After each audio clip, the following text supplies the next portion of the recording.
नमस्कार. आता आपण पाहत आहोत देवी महात्म्य अध्याय 7वा. आता नवरात्र चालू आहे. आज अष्टमीचा योग आहे. त्या निमित्तावरती आपण ह्याचं वाचन करीत आहोत. वक्रतुंड महाकाय सूर्यकोटी समप्रभ निर्विघ्नं कुर्मे देव सर्वकार्येषु सर्वदा. सर्वमंगल मांगल्ये शिवे सर्वार्थ साधिके शरण्ये त्र्यंबके गौरी नारायणी नमस्तुते. या देवी सर्वभूतेषु लज्जारूपेण संस्थिता. नमस्तस्ते नमस्तस्ते नमस्तस्ते नमो नमः. श्री गणेशाय नमः. श्री देवे नमः. मेधा ऋषी म्हणे सुरथा, ऐके जगदंबेची कथा. एकाग्र चित्ते नृपनाथा, श्रवण भावे करावे. मार्कंडेय सांगे शिष्याशी, सुतवदला शौनकासी. त्याची सांगतो तुझसी, यथामती करोनिया. पूर्व अध्यायाचे अंती जाण, शुंभ निशुंभ दोघे जण. चंडमुंडा ते आज्ञापून, पाठविते जाहले. आज्ञा होताची दैत्या लागुनी, असंख्यात भरले गगनी. चतुरंग सेना घेऊनी, चंडमुंड निघाले. वाजी वारण रथ पदाती, सेना समुद्र लोटला चित्ती. गर्जना परसोनी देवजाती, भयभीत झाल्या. वाद्ये वाजती अनेक, दैत्य गर्जती भयानक. गगनातून किती एक, हिमाचली उतरती. अनेक शस्त्रे घेतली हाती, नग्न शस्त्रे जगमगती. ऐसिया परी वीर धावती, लक्षाचे लक्ष चेदवा. क्रोधायमान जो प्रचंड, मनोनी नामासे चंड. शत्रू ते करी खंड विखंड, मनोनी मुंड म्हणती तया. ते जाऊनी पर्वतावरी, विलोकती त्याचे शिखरी. देवी बैसले सिंहावरी, किंचित हास्य करीतसे. अष्टभुजा बाणमुसळ, शंख चक्र घेतला शूळ. कार्मुक घंटा आणि लांगल, अष्टायुधे शोभती. कार्मुक म्हणजे धनुष्य. ऐसे पाहुनी देवी प्रती, उद्योग करते झाले किती. देवीस न्यावे निश्चिती, शुंभाजवळी एकदा. ओढून धनुष्य लाविले शर, कित्येक धावले खड्गधर. जाती तिच्या समीपासूर, हल्लकल्लोळ मांडिला. एक म्हणती धरा धरा, कोणी म्हणती मारा मारा. काही धावले करुणी त्वरा, शस्त्रे टाकीती तिजवरी.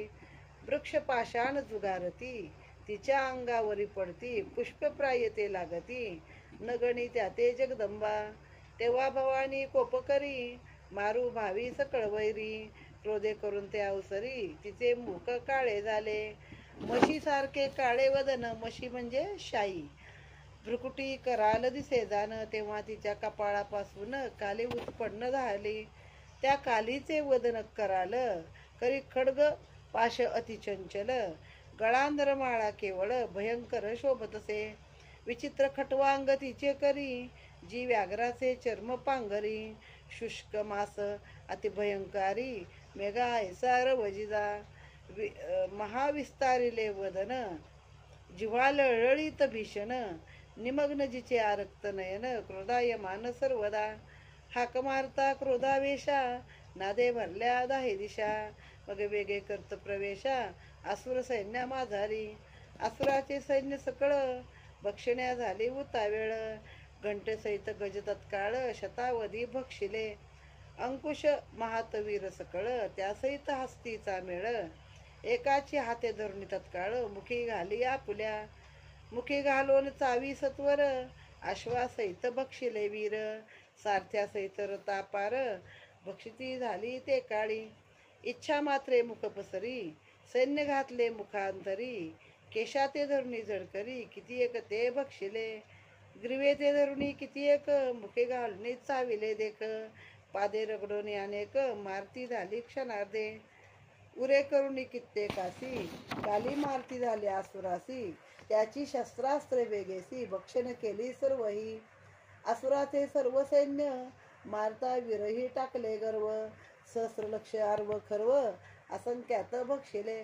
खड्गाने किती एक मारले, कित्येक खटवांगे ताडले. काही दंताग्ने विनाशिले, सैन्य मर्दिले सर्वही. ऐसे देखून धावला चंड, शरवर्षाव करी प्रचंड.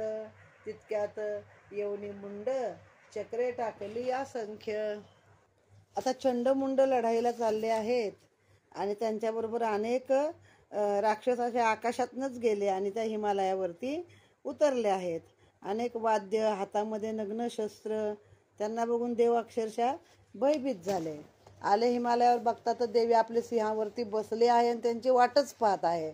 आता त्या देवीच्या 8 हातामध्ये मुसळ आहे, शंख आहे, चक्र आहे, शूळ आहे. कारमुक म्हणजे काय, तर कारमुक म्हणजे धनुष्य, घंटा आहे. असे अष्टायुध शोभलेले आहेत. आणि एक खटवांग नावाचं शस्त्र इथं सांगितलं आहे की देवीच्या हातामध्ये एक वेगळ्याच प्रकारचं खटवांग आहे.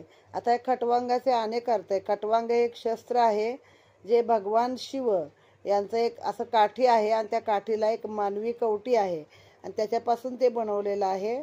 किंवा तिबेटी धर्मगुरू पण हे वापरत असत. दुसरं आहे खटवांग नावाचा राजा होता. तो खटवांग अध्याय आपण आता चिंतामणी विजयमध्ये वाचलेला आहे. आणि खटवांग म्हणजे तिबेटी हायग्रीवाचे मुख. हायग्रीव म्हणजे घोड्याचं मुख आहे. मग ते हायग्रीवाचं मुख वापरून हायग्रीवाचं एक प्रमुख शस्त्र म्हणून पण खटवांग हा शब्द इथं आलेला आहे. मग ती देवी उभीच आहे, बघतात. मग तिच्यावरती अनेक जण आपली शस्त्र अस्त्र वाटेल तसं टाकायला लागतात. अगदी वृक्ष, पाषाण, प्रत्येक आता लोकांकडे आपल्या पहिलं तेच शस्त्र. मग बाण टाकले आणि मग देवी आपली शांत उभी राहिल्या. तिच्या अंगावर जसं काय वृक्ष आणि पाषाण म्हणजे जसं काही फुलं पडतात, ती काय त्याकडे लक्ष देत नाही. मग तिनं स्वतःहून कोप आणला, मनामध्ये राग आणला आणि मग तिचं मुख पूर्ण काळं झालं. तिने विचार केला आता वैरी सगळे मारले पाहिजे. मग तिचं अगदी शाईसारखं काळं कुट्ट तोंड झालं आणि तिच्या भ्रुकुटी अशा कराल अशा पिंजारल्या. भ्रुकुटी म्हणजे भुवया पण पिंजारल्या. आणि तिच्या कपाळापासून एक काली नावाची देवी उत्पन्न झाली. तिच्याबरोबर नवदुर्गा आहेत तिच्याबरोबर मदतीला. प्रत्येक वेळी एक वेगळी देवी उत्पन्न होऊन तिनं लढाई देवीबरोबर आपल्या केलेली आहे. मग अति चंचल आहे. ह्या कालीचं रूप कसं आहे, गळ्यामध्ये नरमाळा आहेत, हातामध्ये एक वेगळंच खटवांग नावाचं विचित्र असं ते शस्त्र आहे. वाघाचं चर्म अंगावर घातले. शुष्क मांस असं अति भयंकर दिसतंय ते.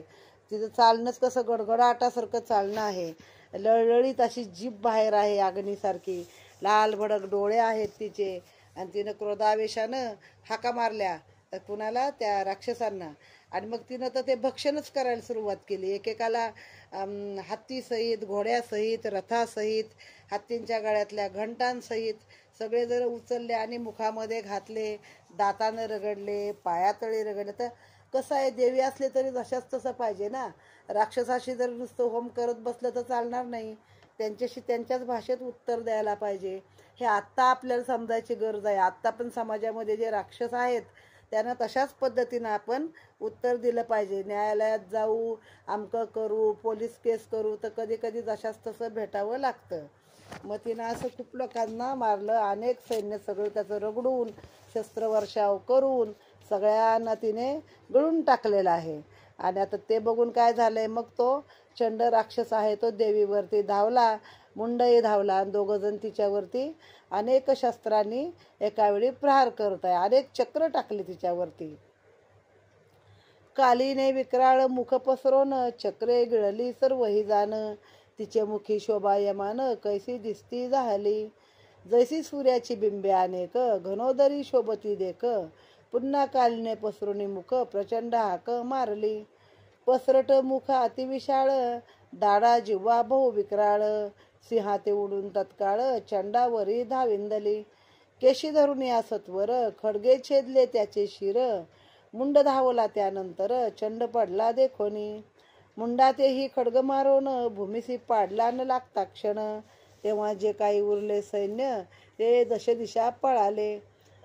असुरदळी हा हाकार तेव्हा झाला प्रलय थोर. असं चंडमुंडांची शिरे सत्वर घेऊन काली पातली. देवीच्या जवळी येऊनी प्रचंड अट्टहासे करुणी. देवी कारणी ते क्षणी काय बोलती झाली. म्या तुझे हे चंडमुंड पशु मारिले प्रचंड. युद्ध यज्ञी आता वितंड शुंभ निशुंभा मारसी तू. ऋषी म्हणे सुरथा लागुनी ती चंडमुंडांची शिरे पाहुनी. तया काली प्रतितक्षणी देवी बोलती झाली. तू चंडमुंडा ते मारुनी त्याच्या शिरा ते घेऊनी. येती झालीस म्हणून चामुंडा हे नाम तुझे. या तिन्ही लोकाचे ठाई तू चामुंडा नामे पाही. विख्यात होऊनी तुझही आराधितील निश्चय. होता प्राप्त ऐसावर कालिसी आनंद होऊन थोर. स्वयंमुखे जय जयकार करती झाली ते काळी. असं या प्रकारे करून देवीने काली ते करून उत्पन्न. चंडमुंडांचे करविले हनन त्याची कथन केले तुम्हा. आता पुढील अध्यायी निरूपण. रक्तबीजाचे करील हनन ते चरित्र अति रसाळ जाण. श्रोते जन परिसाहो. मूळ श्लोकाचा सर्वार्थ येथे वर्णिला यथार्थ. प्राप्त होय इच्छितार्थ त्याच्या श्रवण पठणे पै. भक्ती विनम्र देह करून जे सदा करती देवी स्मरण. त्याच्या सर्व आपदा निरसून जाती क्षण मात्र लागता. ऐसे व्यासांचे हे वचन येथे संशय घेईल कोण. परी पाहिजे भक्ती निर्वाण अनन्य भावे करोनिया. स्मरण मात्रे संकट जाय मग चरित्रे कैचा अपजय. श्रवणे पठणे होय जय भाव धरावा आवडी. देवीने जैसे बोलविले तैसे ती येथे वर्णन केले. सज्जनी पाहिजे परिसले कृपा करुणी सर्वदा. त्या देवी कारणे नमस्कार आमचे असत वारंवार. देवीचा हा ग्रंथ करणार निमित्त राम द्विज जाना.